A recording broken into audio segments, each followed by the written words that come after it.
இன்னைக்கு சூரிய பகவான் சொல்லுன்னு வெளியே வர வரைக்கும் நாங்க வீட்டு விட்டு வெளியே வரல. இன்னைக்கு நானும் சிக்குக்குட்டி தான் நம்ம வீட்டுல படுத்து தூங்கணும். எப்பவுமே 6 மணிங்கிற டைமுக்கு டான்னு தூக்கம் தெளிஞ்சிரும். எந்திரிச்சு வந்து பைப் பக்கத்துல உட்காந்துருவேன். இன்னைக்கு தண்ணியும் வரல, அதுக்கேற்ற மாதிரி நல்லா தூக்கம் வேற வந்துருச்சு. 7 மணி அப்படிங்கிறப்போ அன்னி கால் பண்ணி எழுப்பி விட்டாங்க. இல்லைன்னா நாங்க எவ்வளவு நேரம் தூங்கிருப்போனே தெரியல. சிக்குக்குட்டிக்கு வேற ஸ்கூல் இருக்கு, இங்கேயே குளிச்சுட்டு கிளம்பிடான்னு சொன்னதுக்கு இல்ல நான் அங்க போய் குளிச்சுக்கிறேன்னு சொல்லிட்டு அவனும் கிளம்பிட்டான். நானும் சரின்னு சொல்லிட்டு மாடிக்கு வந்து மோட்டர் ஆன் பண்ணி விட்டுட்டு தண்ணி எவ்வளவு இருக்குன்னு பார்த்து முடிச்சுட்டு செடியை பார்க்கலான்னு வந்தா இங்க மேல கட்டியிருந்த அந்த கிரீன் நெட் அப்படியே கிழிஞ்சு நாரா தொங்குது.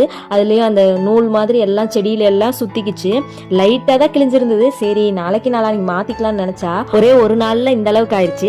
சரி நம்மளே தான் இதை சரி பண்ணி ஆகணும் அப்படின்னு சொல்லிட்டு ரெடி பண்ண ஆரம்பிச்சிட்டேன். ஆனா இந்த மாதிரி வேலையெல்லாம் ஹஸ்பண்டுக்கு தான் தோதுப்படும். ஒரு 10 நிமிஷத்துல முடிச்சிருவாரு. ஏன்னா நம்ம பண்ண ஒரு அரை மணி நேரம் ஆகும். டைம் ஆனாலும் பரவாயில்லன்னு சொல்லிட்டு இந்த வேலையை பண்ணியே ஆகணும்னு சொல்லிட்டு ஸ்டார்ட் பண்ணி ஃபினிஷ் பண்ணிட்டேன். ஆனா என்ன வெயில் தான் கொஞ்சம் ஜாஸ்தியா இருந்தது. முடிச்சுட்டு அம்மா வீட்டுக்கு வந்தேன். இங்க வந்தா நம்ம குட்டி பாண்டு வந்து மாதுளம்பழம் எனக்கு உரிச்சு கொடுப்பாவின்னு சொல்லிட்டு எடுத்துட்டு வந்தாங்க. மாதுளம்பழத்தை கையே தொடுறது இல்ல, யாராவது உரிச்சு கொடுத்தா நம்ம சாப்பிடறதுக்கு நல்லா இருக்கும். இதுலயும் ஜூஸ் போட்டு கொடுத்தா ரொம்ப நல்லா இருக்கும் அப்படிங்கிற மாதிரி தோணும். ஆனா நம்ம குட்டி வாண்டு சாப்பிடறேன்னு சொல்லி கேட்டாங்களே, அதனால கஷ்டம் பார்க்காம உரிச்சு எடுத்து கொடுத்துட்டேன். அம்மனி வந்து அவங்களை வீடியோ எடுக்க கூடாதுன்னு சொல்லிட்டாங்க. ஏன்னா ஆயில் வச்சிருக்காங்க தலைக்கு, அதனால எண்ணெய் சட்டிக்குள்ள தலையை விட்டு எந்திரிச்சு வந்த மாதிரி இருக்கு. என்னை வீடியோ எடுக்காத அப்படின்னு சொல்லிட்டாங்க. சரின்னு நான் அவங்களை கேப்சர் பண்ணவே இல்லை. நடுவில் எங்க அம்மா வந்து இந்த நீச்சு தண்ணி கரைச்சி கொண்டு வந்து கொடுத்தாங்க. நல்லாதான் இருந்தது. இருந்தாலும் எனக்கு என்னமோ காலையில கொஞ்சம் பசி அதிகமா இருந்த மாதிரி இருந்துச்சு. அம்மா சாப்பாடு போட்டு வந்து கொடுத்தாங்க. எங்க அம்மாவோட பாசத்தை அநியாயத்துக்கு இந்த தட்டுல வெளிப்படுத்தி இருக்காங்க. நான் கொஞ்சமா சாப்பாடு போட்டுவாங்கன்னா நிறைய போட்டு வந்து வச்சுட்டாங்க. அதுவும் பசிக்குதுமான்னு சொல்லிட்டோம்னா ஒரு 2 கரண்டி சாப்பாடு கண்டிப்பா அதிகமா தான் இருக்கும். இன்னைக்கு அப்படிதான் சொல்லிட்டேன். போட்டு வந்து கொடுத்தாங்களா, எல்லாரும் ஒர்க் கிளம்பிட்டாங்க. வெளியே உட்காந்து நான் மட்டும் வேடிக்கை பார்த்துட்டு சாப்பிட்டுட்டு இருந்தேன். இதுக்கு நடுவில் எங்க பாட்டி அவங்களோட பங்குக்கு அவங்களோட பாசத்தை வெளிப்படுத்தும் விதமா கொஞ்சமா குழம்பு கொண்டு வந்து ஊத்துனாங்க. எங்க பாட்டி குழம்பு ஊத்தி தரது மட்டும் இல்லாம அதுல என்னென்ன இன்கிரீடியன்ஸ் ஆட் பண்ணாங்கிறது முதற்கொண்டு எல்லாம் சொல்லுவாங்க.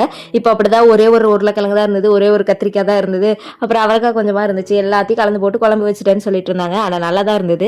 அதையெல்லாம் கேட்டுக்கிட்டே சாப்பிட்டு முடிச்சுட்டு ஒரு மணி நேரம் ஒர்க் இருக்கு, அதை போய் பார்த்துட்டு இன்னைக்கு கிளீனிங் ஒர்க் பார்க்கலான்னு ஒரு பிளான்ல இருந்தேன்.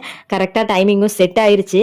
ஒரு 12:30 அப்படிங்கிறப்ப ஒர்க் முடிஞ்சிருச்சா, சரி போய் ஃப்ரிட்ஜை கிளீன் பண்ண ஆரம்பிச்சா. இதோ அலிபாபா குகையில இருந்து வர மாதிரி எடுக்க பொருளா வருது.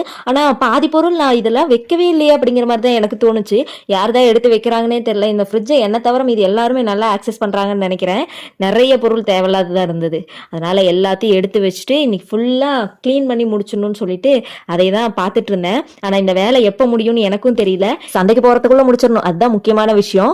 ஃப்ரிட்ஜை கிளீன் பண்ணும்போது கண்டிப்பா ஸ்விட்ச் ஆஃப் பண்ணிடணும். நான் கொஞ்ச நேரத்துக்கு ஆஃப் பண்ணாம கிளீன் பண்ணுமே அப்படிங்கிற ப்ராசஸ்ல மும்முரமா இறங்கிட்டேன். அப்புறம் ஆஃப் பண்ணிட்டேன். இதோட நம்ம vlog முடிஞ்சிச்சு. நம்ம சேனல் பிடிச்சவங்க மறக்காம சப்ஸ்கிரைப் பண்ணிக்கோங்க. பாய்.